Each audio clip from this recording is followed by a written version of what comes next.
Man, you just got it over my walk. It's hot.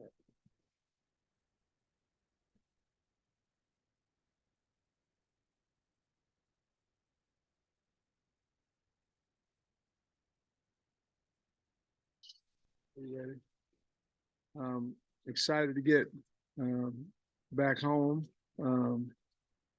against a team in Auburn that's playing really well. Won two in a row, two SEC games in a row, and then they want to run the football. Very powerful football team. Quarterback can run. They got a couple of running back. Hunter's really good. Um, Good offensive line. But they're a very physical team defensively, multiple fronts, probably a little bit more four down, maybe 60-40, and then they go into mint front. Quarters team, very aggressive, a lot of twists, a lot of movement. Um, they're very good in special teams. Got one of the best kickoff return guys in the country. Was All-American last year. We are looking forward to coming home. I think we're close to capacity. And we're awful appreciative of the fans from Arkansas for continuing to support us. 481 yards of offense last week. I was wondering, is he a candidate for the permanent position and also maybe quarterbacks coach too? The first part of that, Trey, absolutely. I don't know how, I really don't know how I could not look at him after that performance. I've spoke with him a little bit about that as well, about our timeline, what we're going to do, but absolutely. And then I think what you would do at that point, if you decided to stay in house, is figure out what position he felt most comfortable with coaching from that coordinator spot. But certainly we haven't made that decision yet. But I don't know how he could have done a better job than what he did on Saturday, to be perfectly honest with you, with everything. And just imagine you had a fall camp and you played that way your first game, but then you add all the things that went on and you had a 2-week window to prepare. And I thought he called a freaking great game and had him off balance. I thought he did a great job. What are your thoughts on tackle positions? Obviously, Kudus went down, and you made a change with Devon Manuel. How do you see that going? And is Kudus okay? Kudus, I don't know if we're going to get him back this week. He's got a high ankle, and so I just don't know if we're going to, that's depend on how high, from what I understand, how high it is, depends on the weeks. Not extremely high injury, but so, Devin Manuel played really well. Tykees Crawford brought some juice too. I was really, really pleased, excited for Tykees. So we'll let them battle it out this week. But I would anticipate Tykees being over there at the right side because he earned that. He played well, and then Devin and Chamblee would be the left side guys. I think Chamblee would be our best bet to play both. And so we would probably have him be our rotational tackle as well. On your pass catching guys, how he's doing, and then what you got out of Satania late in the game, and then just maybe how it looks going forward at tight end. Well, Armstrong, I think, is going to be just fine. We'll know a little bit more at practice today whether he's cleared from his headache. But I think he's going to be fine. Satania, he did some good things for us. I was upset with him a little bit on the first punt, but once I looked at it on film, that the ball took a bounce to our left. I'm not for sure that he could have comfortably tried to field that ball. But he did a really nice job, caught 2 or 3 passes right there in a row, that made some really good yards on it. So I feel like he'll just continue to get better and improve. Tyrus, he has a dislocated shoulder, probably will involve some surgery, and so he will be out. We're going to move Hunter Talley up We've got some, obviously some opportunities with Easter and Lassiter. I just think in a short period of time, I think Hunter Talley knows the offense better than the other fellas do. And he's really looked good on the scout team as well. And so we'll move him up to be number 4 there. You know, when they say when a kid has a dog early, you know, that's a good sign. It looks like Braxton kind of had that mentality to rip the ball out once, did it again. Could you maybe talk about what you saw from him? And they blew the whistle on that second one. What were your thoughts about that play? Yeah, I talked specifically today with the head of officiating on 2 specific opportunities. One was at the end of the game. The other one was that specific play. And now it's a very, very hard call on those guys. Let's talk about Braxton first. We had talked about they were really good with not giving up turnovers. They were really good. We have been really good with getting them. So we talked about somebody's going to lose. You know, someone has to lose. It can't just be, well, we're really good at getting them and don't get them, and they're really good at keeping them. And I thought, you know, I was pretty close to that, and Braxton went immediately for that. He kind of came loose on him there on the sideline, and he, you know, what a great play, much needed play. On the situation where they ruled him down or no longer advancing the football. My only thing with that is if that's the call, then they had another player that came and wiped out everybody standing there. That should, in my opinion, that should be a 15-yard penalty after the play is dead. And so I didn't think it could be one or the other. It's either our ball or they've got a 15-yard penalty. And unfortunately for us, we didn't get either one of them. And then the other one was just they had made a mistake. They didn't go into substitution protocol. In their opinion and my opinion, if they would have 8 seconds to get basically their field goal unit off the field, get their team on the field, give us 3 seconds before we have to substitute. Those 8 seconds are gone, and honestly, that field goal attempt should have never been attempted. Luckily for us, I don't know how you feel if the good Lord has an opinion about who wins or not, but he got a lot of things going on. But lucky for us, and I hate it for the young man, but luckily justice was served on that. Sam, you got a good game from Nudie the other day. 5 tackles. He made some good stops in the run game and the pass, broke up 3 passes. Just what value did he bring? Yeah, in the a snaps lot. he played? A lot, because we were able to move Snacks to Hog. I think that was a big deal. They were picking on us a little bit there with 1 and 3, who are fantastic players, but allowed us to move Snacks in there at Hogs. The problem is we didn't play him as much during the week at Hog, so you know, he didn't have the opportunity to really study that position. But it allowed us to do that and move Hud back to safety, and Al, obviously he's still nursing a knee, so it allowed us to get him off the field a little bit more. But Nudie was the most physical I'd seen Nudie play. Really made some good tackles in the open field. Obviously was really good in coverage, and that'll certainly bode well for him in the future, you know, as the next 3 games unfold. And he did a really nice job. Real proud, happy for him. That kind of leads me into my next question. Just what do you see from him in coverage that makes him effective? As I was looking at a site earlier, he still hasn't given up 100 yards as like a primary cover guy. He's got length, you know, obviously he's got length, and that's good. He's got experience. In all honesty, if he becomes a better practice player, I think he'll even become a better player. And he knows that, and he's done that. And so I'm really happy for him, proud of him that he's done that, because I think it shows on the field. But he's long and he's savvy, and he's played a lot of football.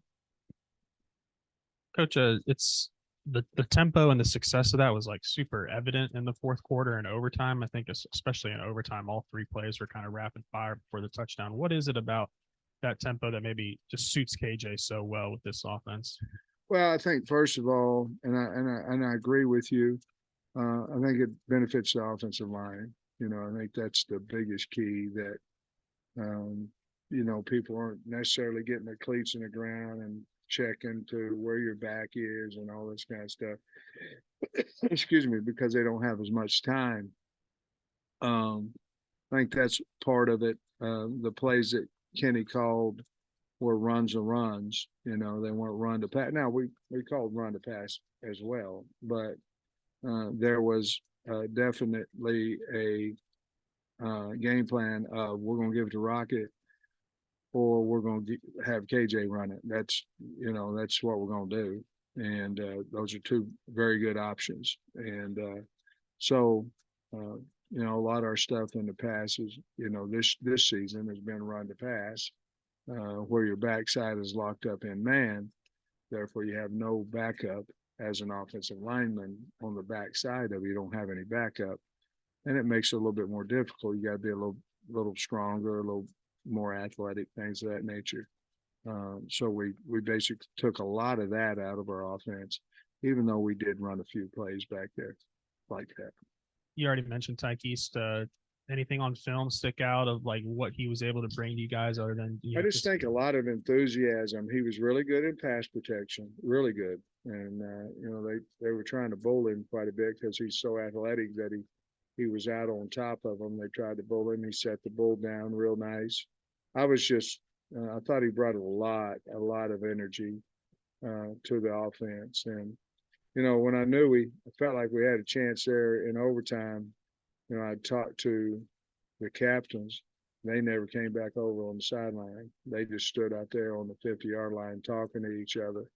And I thought that was really a cool sign of leadership. There was a time in mind and I said, well, maybe we ought to get them over here and talk about what we're going to do and all this kind of stuff. But to be perfectly honest with you, you got to wait till the coin toss to figure all that stuff out. And I thought it was a really cool sign that them guys just stood out there and they were talking. And I don't know what that had to do with your question, but just and last kind of injury question.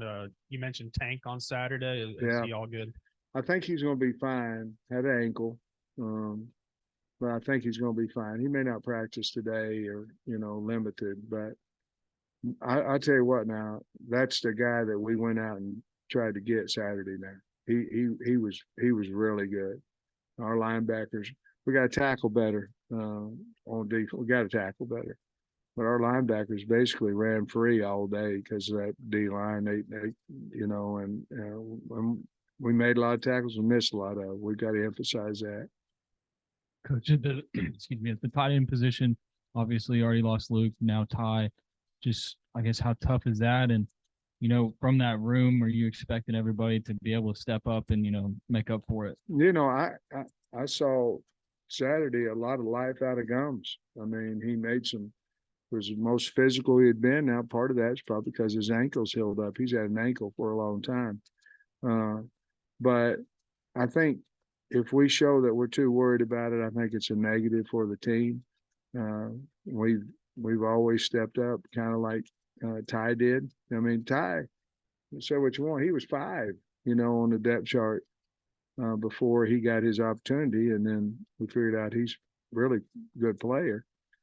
Somebody will step up, and I believe they'll play really well. One of those guys will really show up.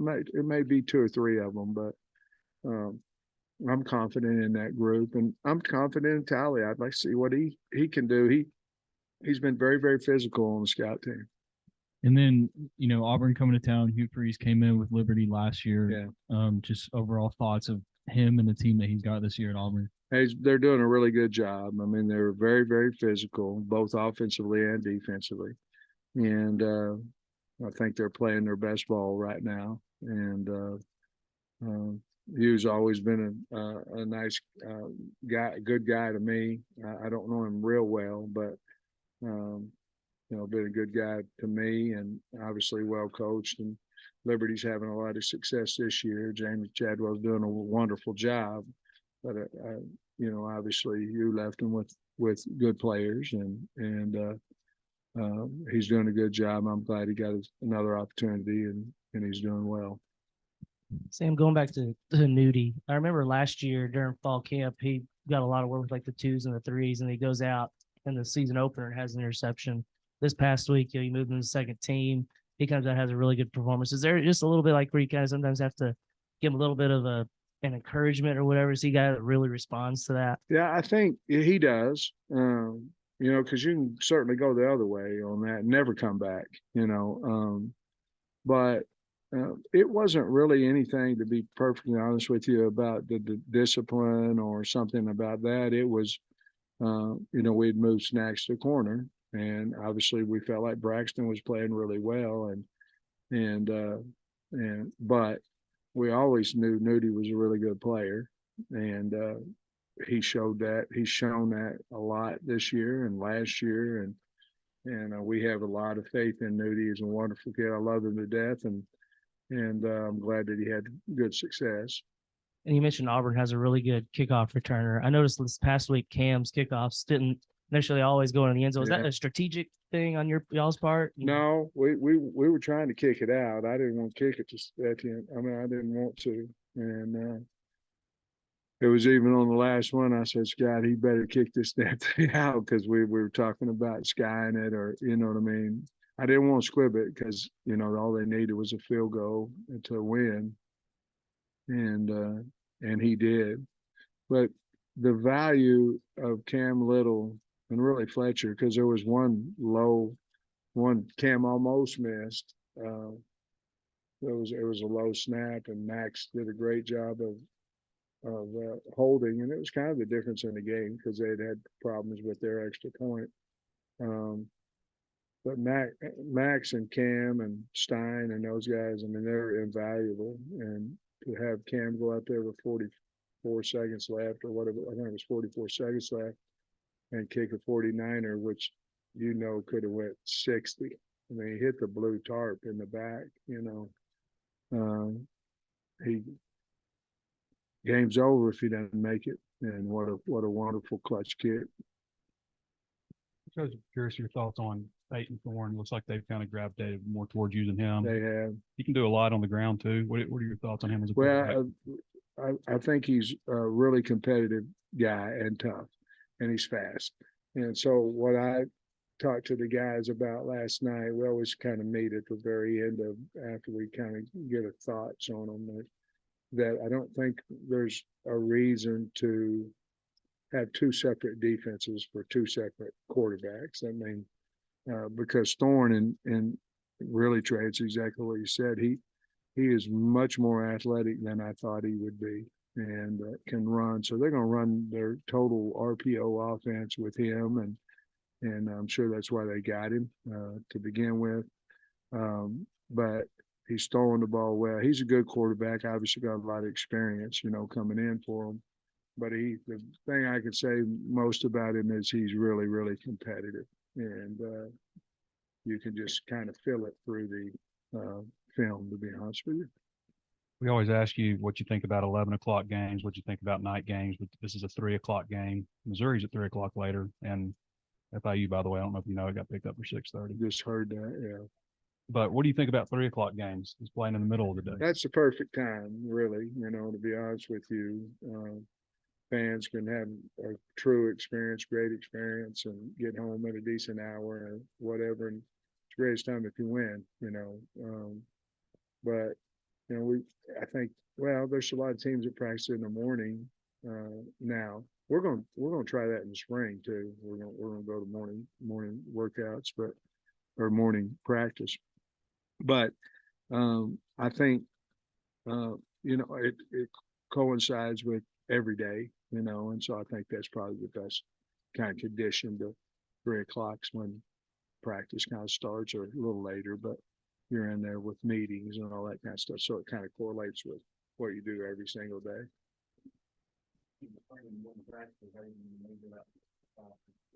We've already checked all that with the university and all those things, and the class that we have where they can start class, after about noon. So 11 something, it'd be their first class. So don't have many conflicts, maybe 2 or 3.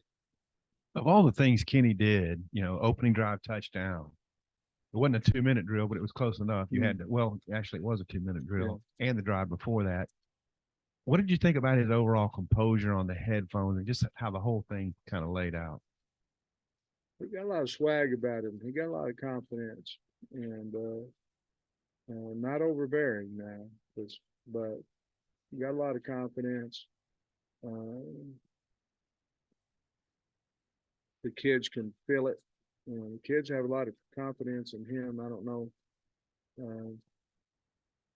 But KJ, a lot of confidence in him. And I think KJ played by far his best game by far this year, Saturday. And I thought Rocket did too by far. And I know he'd only played really in 2.5 games, but that has a lot to do with passion, pride, and confidence and all that. And that's what Kenny brought to him.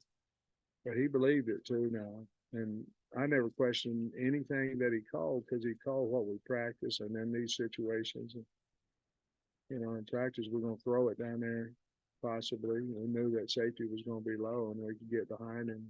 And when he called it, man, I got tight because I'm going, oh my God, first and go on the 4 and ball's in the air. And I didn't stay tight too long, and Broden made a really, really nice catch. And KJ threw it to where only Broden could catch it. So I'm so happy for Kenny and the program and the state and everybody else. It was a big win for us. Receiver pass, was that this week or the last 2 weeks? And we know Tesla played quarterback. So how did that all come together? Yeah, well, the double pass was mine. We'd had 5 that we were carrying, and one of them was the first play of the game. And the double pass, somehow it was put in, I guess because it was mine. And I said, I want 5 of them. I want 5 of them that we can go score on. And I just reminded Kenny at one point during the game, I said, I think the double pass there whenever you're ready. And because Tesla played quarterback in high school, man, what a ball. I mean, going to his left too. And so, I mean, I don't mean to take credit for the call. We got a 15-yard penalty. I don't mean that, but I'm trying to tell the backstory of we went in with 5 and we'll go in with 5 this week. AJ, that's the first fumble lost by running back by you guys in a long time, but I'm not sure he got back in. I mean, your faith in AJ still, maybe big time. Well, we have a lot of faith on him. I told Jim after that, so let's just rev up the rocket and see if we can go win the game with, because our offensive line was playing with some confidence and the wideouts were catching the ball well and all that. So see if we can't, we think they're 2 of our better players for a reason. Let's rev up Rocket and KJ, see if we can't go win. And it had nothing to do really, honestly, with AJ. It's just Rocket was playing well, and we wanted to bird him up out there, use him. Sam, some more about Hugh. He obviously had it going at Ole Miss, ran into some off the field issues. He's really rebuilt his career. Just what he thought about how he's handled all that now he's back in the SEC now. Well, obviously, Liberty gave him a chance, to do all those things, and he went over and took full advantage of that. And I mean, I'm not saying he made a mistake or didn't. I don't know. It's not for me to decide. But let's say he did. He's earned his way back to where he is, and if he didn't, then shame on whoever accused him or whatever. But the bottom line is that he's a good man and he's earned his way back, and I'm happy for him. Now we won't beat him on Saturday, but I'm happy with what he's done, and he got back into this SEC deal now. It's a different story, and he knew that because he had been so successful at Ole Miss, and he'll have Auburn rolling, and they are right now. And does Liberty, obviously the personnel is different, but how similar are the schemes that you saw from Liberty last year to what you've seen from Auburn this season? I think anytime that you're in an RPO world, there's a lot of similarities in a lot of teams. You look at Ole Miss, they do some similar things, and they're very unique at some of the things they do as well. So probably a lot of similarities, Bob. One more, and don't mean to throw water or whatever on a great win, but 5 sacks, that was really the only thing the offense didn't do pretty well. Was that just, you have to give Florida credit, or Well, what do you think happened there? I think at least 2 of those, and it may have been 3, they were really runs, and they just got tackled behind the line of scrimmage. They were faking a bubble or a a flare out of the backfield and a run, and they just got hit in the backfield. I think at least 2 of those were that way, and then at least two or three of the other ones were sacks, and they basically just got beat at tackle. Braxton, we've already talked about him today, but McGlovern, you go into the portal with Jaheim and Snacks, and this freshman's kind of first string. I mean, did you kind of anticipate that he could have this kind of impact for you way before the season even started?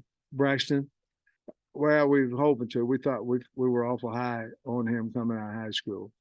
It's so hard, to start as a freshman or play as a freshman, other than special teams. But we were very, very high on him. We knew that he came from a good background of coaching, and his father and all those type things had a lot of impact on him and his athletic ability and his career, and obviously well coached. So we felt that, but we felt like that with some other guys too in the past, and it just didn't pan out that early. But he had all the intangibles, and just a wonderful, wonderful kid, and he loves to play. Just real quick, did you get a chance to celebrate with Josh Braun, just winning against his former team? I know you said you didn't speak with him earlier in the week. It was really special. I mean, he came up to me and thanked me, and I don't know why. I mean, there have been other people who would have took him too, but he thanked me. And then as I'm walking to the bus, his dad made special effort to come and talk to me. And then I saw his mother as well, and his wife, but his dad said some awful nice things, but it really doesn't have a lot to do with me. We gave him opportunity, and he's used it, and I was really happy for him. I just want to touch on Coach Turner for a second. What is it about him that allows, I guess, the tight end room to replenish itself? He's going to be called on to do it again. Yeah, well, I think he's a good teacher. I think that's the first thing. And,